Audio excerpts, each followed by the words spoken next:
Buenas noches, muchas gracias por estar de nuevo con nosotros acá en Acción Positiva. Ya prácticamente estamos terminando noviembre. Este año se nos fue. Tal vez vamos a tener un poco de problema con la audición, porque al igual que muchos guatemaltecos, me está afectando en este momento un estado gripal, el cual pues a veces nos cae en la garganta y espero que no nos cause mayor problema. Pero aquí estamos. Estamos en este 27 de noviembre. Recientemente en Estados Unidos de Norteamérica se celebró el Día de Acción de Gracias, el cual es una tradición muy propia de este país. Y realmente es muy interesante su historia, porque fueron estos inmigrantes que cuando salen de Inglaterra buscando una vida mejor en muchos sentidos, particularmente en cuanto a la libertad religiosa, en cuanto a la libertad de poder gobernarse como ellos pudieran estar mejor. Pasan temporadas muy duras, ponen sus cosechas y finalmente resulta que logran verdaderamente que la tierra florezca, reciben la bendición de que llegan los diferentes productos y ellos para festejar, para agradecer lo que encontraron, pues celebran el Día de Acción de Gracias, que en realidad es el día más importante para la población de este gran país. Obviamente, cuando ellos hacen estas siembras, hacen esta lucha en condiciones pues duras, porque el invierno por allá puede ser diferente, y tienen el fruto que produce la tierra, que produce la agricultura, cuando logran agarrar ese pavo que significa, ya significado de ahí para acá, la cena tan importante del Thanksgiving, el Día de Acción de Gracias, pues es obviamente una respuesta a una bendición de Dios. Pero mucha gente en el mundo todavía sigue teniendo y sintiendo el flagelo de la pobreza.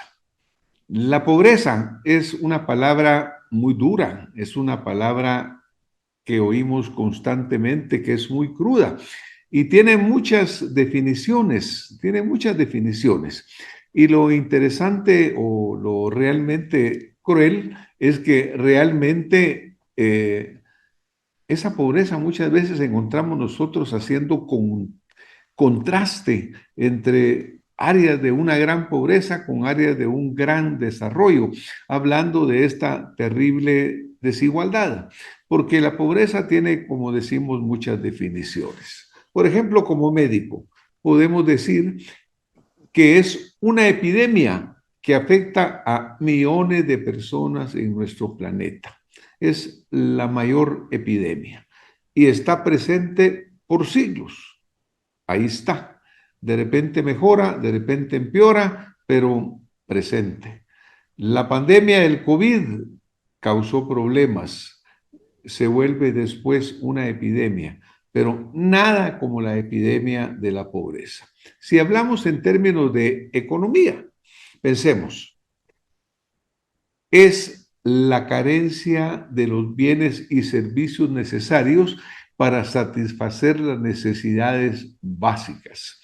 Estos serán los considerados como pobres. Necesidades básicas, pues obviamente la alimentación, el techo, pero también la felicidad, porque recordemos nosotros que todo ser humano tiene derecho a ser feliz.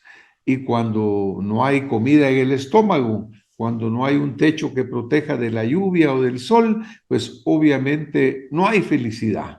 Entonces ahí también golpea duramente la pobreza. Una persona es pobre cuando solo tiene entre el 40 y el 50% del ingreso medio del resto de la población. Obviamente, también las necesidades deben de ajustarse de acuerdo a cada lugar. Está aquel dicho que dice, es más rico el que menos necesita, porque en esta sociedad que nos hemos acostumbrado a vivir, en esta sociedad de oropel, pues muchas veces la gente pierde de vista lo importante y se queda por lo que es absoluta y pura vanidad. Con el 60%, una persona está en situación de riesgo de pobreza o de exclusión social, cuando solamente llena el 60% de sus necesidades. Porque también tenemos que recordar que existe la precariedad económica, es decir, tengo, pero no me alcanza. Y cualquier cosita me desestabiliza, me saca de mi presupuesto, sobre todo en países como los nuestros, en los cuales no hay una adecuada protección a la salud. Entonces, cuando una persona enferma, no hay un sistema nacional de salud que vele por él y tiene que ir a pagar, por ejemplo, estudios médicos caros, medicinas caras. La educación. Si nosotros tuviéramos una educación pública de excelente calidad, pues obviamente el estar pagando colegios caros, el estar viendo cómo hacemos para pagar los textos, no sería un problema. Habría más felicidad. Aunque hubiera pobreza, habría más felicidad. Los tipos de pobreza sabemos que pueden ser desde la pobreza absoluta o extrema, puede haber la pobreza relativa. La pobreza extrema verdaderamente es lamentable que aún haya millones de personas en el mundo que la padecen. 1.400 millones de personas en el mundo sufren de pobreza y pobreza extrema y casi 900 millones sufren hambre. No tienen acceso a agua potable y a otros servicios básicos como salud y educación. Unos 783 millones de personas viven por debajo del umbral de la pobreza internacional, con menos de $1.90 al día. Ahora, tenemos que recordar nosotros que este mundo está cambiando constantemente. Y en un cambio sucedido recientemente es que llegamos a ser más de 8.000 millones de personas que estamos ya poblando el planeta Tierra. Y lo lamentable es que en términos generales, casi la mitad del mundo, 4.000 millones de personas, viven con menos de $6.85 al día, que es la línea de pobreza en países de ingreso mediano alto, esa precariedad. Caemos entonces en que la pobreza y su reducción ha sido central para la política de desarrollo durante décadas, digamos siglos más que décadas, porque por muchísimo tiempo hemos luchado por salir de la pobreza en formas diferentes. No hay desafío más evidente y urgente para la humanidad que la erradicación de la pobreza, que sin embargo parece elusivo, parece que no le llegamos, parece que no le encontramos. Sin embargo, miren, la buena noticia es que reducirla sí es posible. ¿Por qué digo esto? Voy a basarme en algunos datos. Por ejemplo, en 25 años que transcurrieron entre 1990 y el 2015, la cantidad de personas que viven en la pobreza extrema disminuyó en más de la mitad, de 1.900 millones a 836 millones. Eso lo expresa muy bien esta gráfica que ustedes están viendo acá, en el cual observamos la caída que en ese periodo de tiempo estaba teniendo la pobreza. Y sin embargo, llegamos al año 2019-2020 y ahí encontramos obviamente que hay un fenómeno terrible, la pandemia del COVID, que cambia todo este panorama. Porque realmente durante los 15 años de los Objetivos de Desarrollo del Milenio, el porcentaje de gente que vive en la pobreza, menos de 1,90 por día, cayó de casi 27% en el año 2000 a 9% en el 2017. La tasa de pobreza extrema mundial se redujo más de la mitad y millones de personas salieron de la pobreza. los ingresos de las naciones más pobres ganaron terreno. Y de repente, como vimos en la gráfica, apareció la pandemia del COVID-19, que marcó el fin de una era extraordinaria de avances en la reducción de la pobreza del mundo. Este virus que nos puso de rodillas, que cambió tantos sistemas de vida, que nos vino a dar tremendos rezagos en la educación, pues llegó a tocar también, obviamente, la yugular del problema.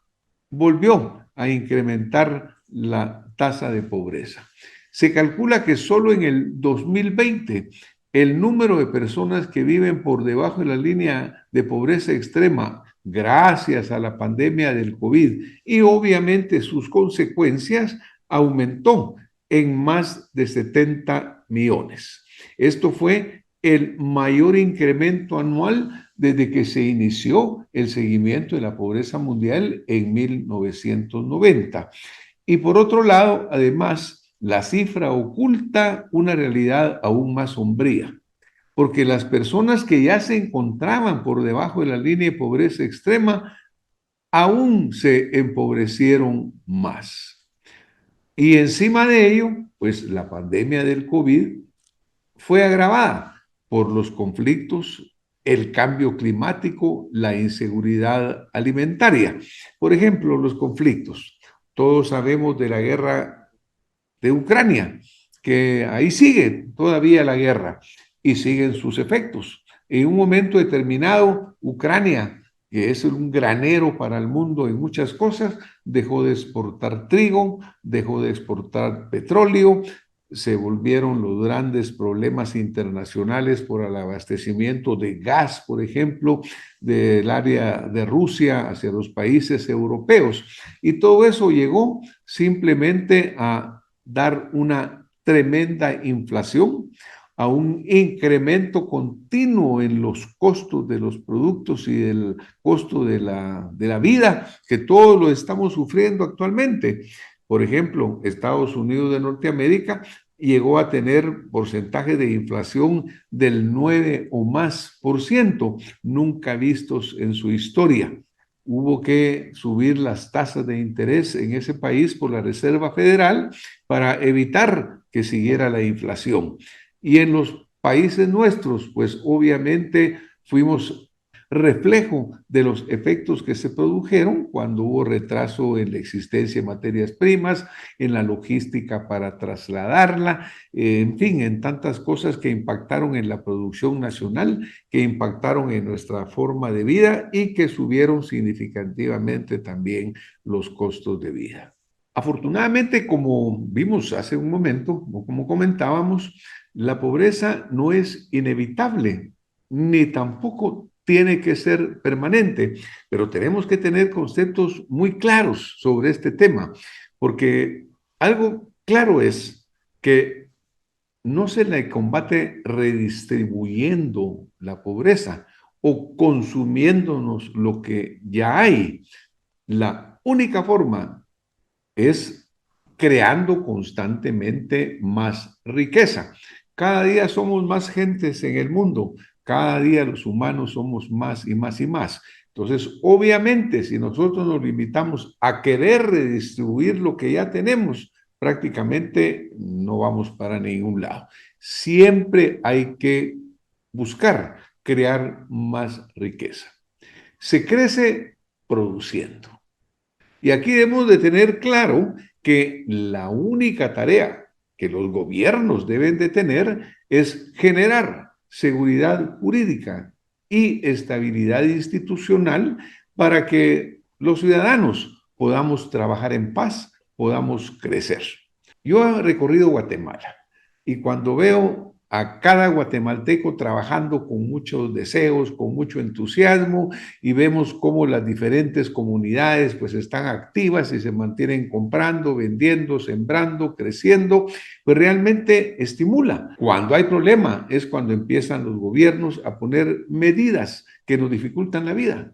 Por ejemplo, el alto costo de los combustibles, con medidas tan sencillas como eliminar el impuesto a la distribución del petróleo, que simplemente no lo están usando, porque también cuando uno visita Guatemala por carretera, se encuentra que las carreteras están destrozadas.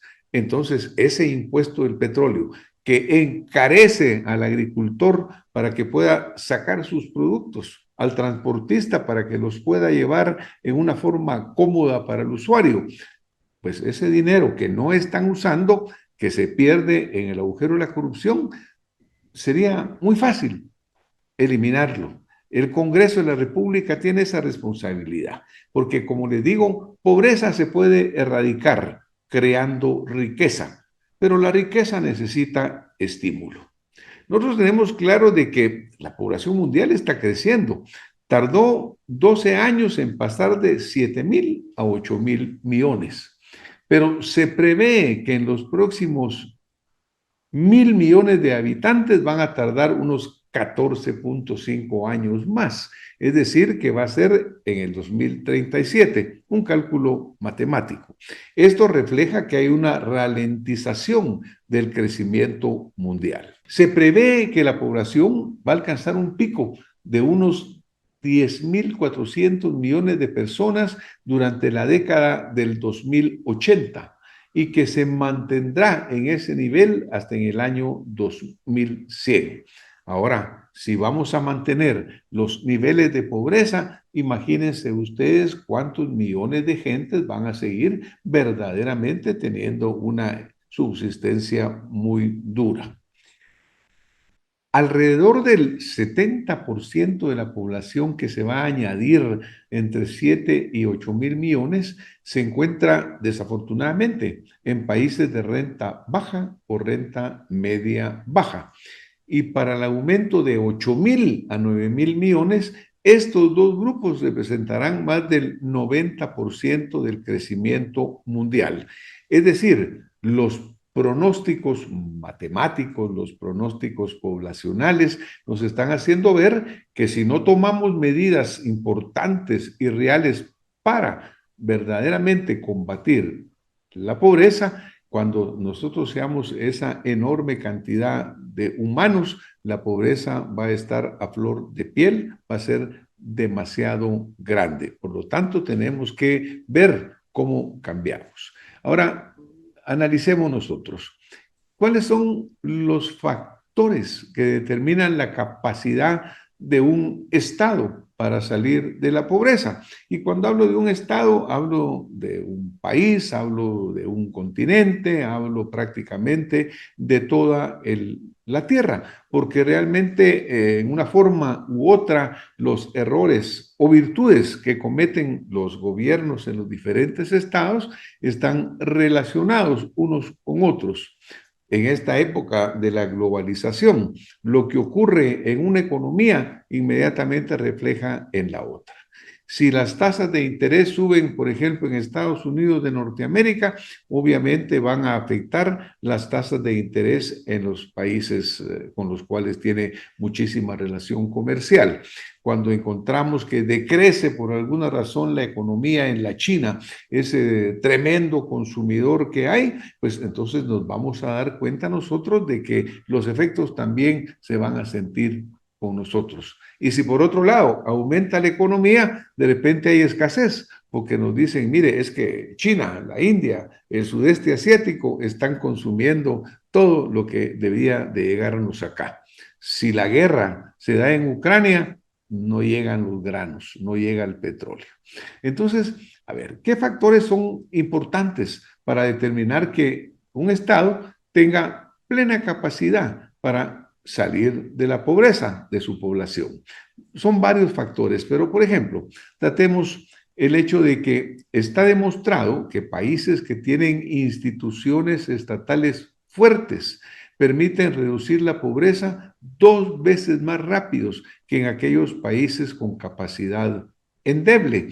Con aquella capacidad endeble, acá no brota ni salta la palabra corrupción. Pero obviamente, todos estos países en los cuales las instituciones no están fuertemente constituidas son verdaderas caldos de cultivo para que se produzca la corrupción, y la corrupción es el peor cáncer porque hace que los recursos que deben de ir invertidos en reducir la pobreza, en dar bienestar a la población, pues se pierdan. Obviamente una institución estatal fuerte tiene que tener una característica y es que exista una experiencia administrativa amplia y en general una capacidad en la gestión pública.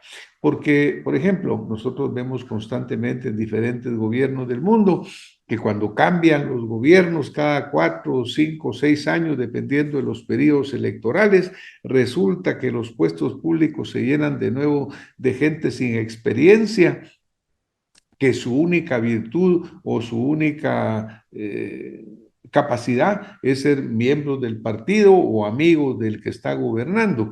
Entonces se pierde constantemente una tremenda experiencia administrativa y la gestión pública es muy mala. Y nosotros lo vivimos porque realmente en la mayor parte de los países, hay excepciones muy contadas, buenas, es de que hacer trámites es prácticamente imposible, de que las trabas para poder trabajar son muy grandes. Si una persona quiere poner una tiendecita, una fabriquita, incluso una clínica, ahora le piden una cantidad de pasos administrativos y burocráticos prácticamente imposible. Y lo malo de esto es que mientras más oscuro se ve el panorama, más oportunidad que haya para que chantajeen a la gente pidiéndole cómo hacer para poder salir adelante. Entonces, eso conlleva más pobreza porque no se crean fuentes de trabajo, no se crea producción.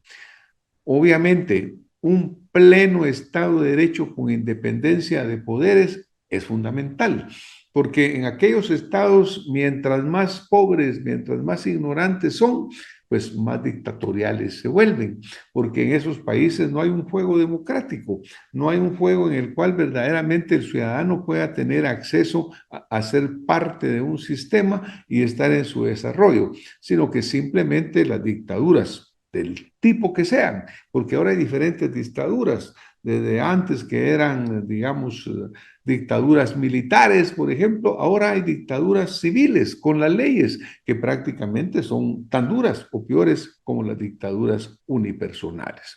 Por lo tanto, el pleno Estado de Derecho, la independencia de poderes y el hecho que los gobernantes sepan que tienen limitaciones en sus facultades benefician el combate a la pobreza. La ausencia del Estado, particularmente en áreas rurales, incrementa la pobreza.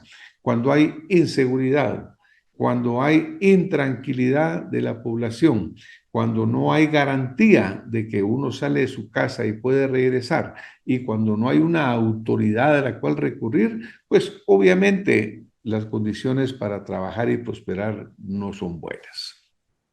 Si hablamos de programas y acciones deseables, definitivamente hay muchos programas que se han puesto a lo largo del mundo. Muchos de ellos son buenos y muchos de ellos persisten, pero su ejecución es muy mala o no se logran hacer muchas acciones. Por ejemplo, tenemos los Objetivos de Desarrollo Sostenible, que vinieron a reemplazar a los Objetivos del Milenio, que llegaron a su fin. Vimos que en ese periodo de 15, 25 años se obtuvieron resultados muy importantes. Se bajó la pobreza. Lo vino a distorsionar absolutamente todo la pandemia del COVID, pero bueno, ahora tenemos, después de una reunión de los mandatarios mundiales y de los países más fuertes, de las Naciones Unidas, encontramos que tenemos los Objetivos de Desarrollo Sostenible. Y obviamente la erradicación de la pobreza es de los primeros objetivos fundamentales. Y ahí, junto a ello, se van uno tras otro, porque esto es una cadena. Cuando nosotros disminuimos la pobreza, mejoramos la educación. Sin embargo, para que cumplamos con esa fecha límite, que es el 2030, tenemos que ver que 120 millones de personas salgan de la pobreza durante ese periodo. Las medidas eficaces deben centrarse, obviamente, en los más vulnerables. Debemos nosotros asegurar el acceso a los recursos naturales bien utilizados, a la tierra y al agua. Tenemos que evitar la depredación, la deforestación, la contaminación, porque, por ejemplo, en Guatemala tenemos un país rico hídricamente, pero 95% de las fuentes están contaminadas por el mal uso de la forma como se desecha la basura, por ejemplo. También es necesario asegurar el acceso a los servicios básicos y a todos los servicios básicos como la salud. Y también tenemos que apoyar a las comunidades afectadas por los conflictos y desastres relacionados con el clima. Ya hemos hablado muchas veces acá que Guatemala es un país con una tremenda vulnerabilidad climática. Somos el 27 o 28 país en cuanto a los riesgos y como el séptimo u octavo en cuanto a nuestra exposición. Es decir, nuestros gobiernos deben de prepararse para responder a las necesidades de los cambios climáticos. ¿Cómo? Con honestidad, con capacidad, porque desafortunadamente también muchos fondos se han perdido en nombre de esa vulnerabilidad. Es necesario hacer más inclusivo y sostenible el crecimiento económico, así como enfrentar las desigualdades crecientes, el déficit de gobernanza y los conflictos. Cuando un país no tiene un norte, va para cualquier lado.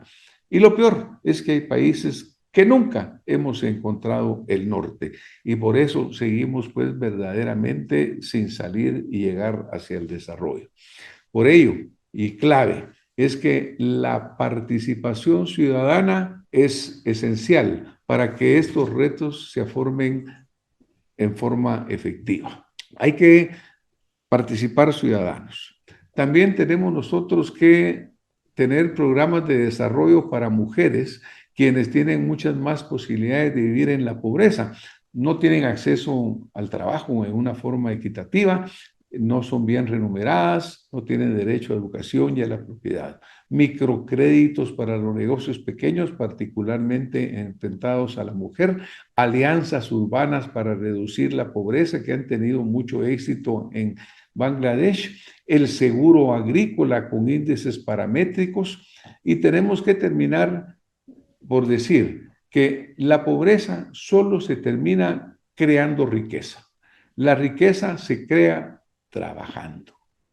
Así de simple. Lo demás verdaderamente es la demagogia que repiten los politiqueros que quieren conseguir que permanezca la corrupción. Y como mencionábamos, un gobierno que perdió el norte antes de haberlo encontrado, difícil que logre sacarnos de la pobreza. Gracias por haber estado esta noche con nosotros. Aprovecho por enviar un saludo a los periodistas en su día. Orgullosamente soy miembro de ese gremio y pues obviamente tenemos que cumplir con la misión de informar en forma objetiva, veraz y correcta a toda la población.